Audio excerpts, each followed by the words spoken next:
Saudi আরবের রিয়াদে NTV দর্শক ফোরামের উদ্যোগে ৫৪তম বিজয় দিবস উদযাপন করা হয়েছে।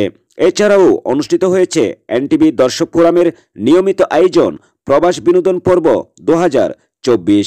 রিয়াদের স্থানীয় ২৮ নম্বর এক্সিটে স্থানীয় কমিউনিটি সেন্টারে মনোরম পরিবেশে এইসব অনুষ্ঠানের আয়োজন করা হয়।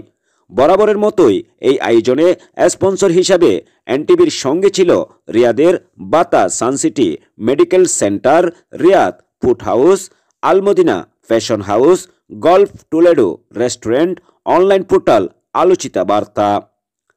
অনুষ্ঠানে আলোচনা পর্বে সভাপতিত্ব করেন দর্শক ফোরামের সভাপতি investor Sakibul Islam. NTV Saudi Arab প্রতিনিধি ফারুক আহমেদ সানের সঞ্চালনায় অনুষ্ঠানে প্রধান অতিথি ছিলেন আল মদিনা ফ্যাশন হাউসের MD investor Lion Ismail Hossain. প্রধান বক্তা হিসেবে ছিলেন বাতা সানসিটি মেডিকেল এর এমডি আব্দুল আল মামুন। এনে চাকরি ব্যবসা দিয়ে প্রতিষ্ঠিত করে মেডিকেল সিটিতে নিয়ে আবার ফিরে এনেছেন, অর্থাৎ আমি বলে থাকি আবেগ। কিন্তু আমার সৌদি আরবে এসে আসলে অসম্ভব ভালো লেগেছে। এখানে যে বাঙালিদের মধ্যে আমার মন থেকে শুভেচ্ছা এবং অভিনন্দন। আপনারা সবাই এই এনটিভির আগামীর পথে, সময়ের সাথে আগামীর পথে যে সৌদি আরবের বিভিন্ন সুখ দুঃখ ভালো খারাপ বিভিন্ন সকল কিছু এগিয়ে যাওয়ার জন্য দিতে পারবে। যেরকম আমেরিকা যেরকম ডেমোক্রেসি, আমাদের দেশে সেরকম ডেমোক্রেসি হোক।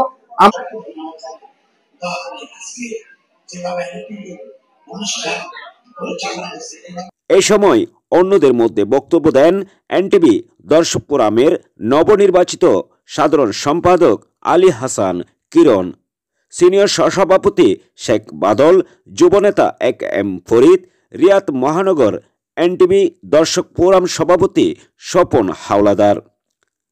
রিয়াদের এনটিভি পরিবারের উদ্যোগে অনুষ্ঠিত এই বিশাল আয়োজন প্রবাসীদের মিলন মেলায় পরিণত হয়।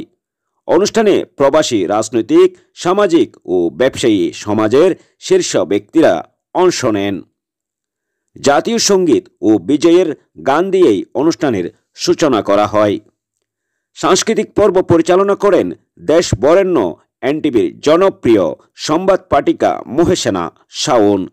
এতে ঢাকা থেকে আগত জনপ্রিয় শিল্পী রাকাজারার গান উপভোগ করেন প্রবাসী বিপুল সংখ্যক দর্শক।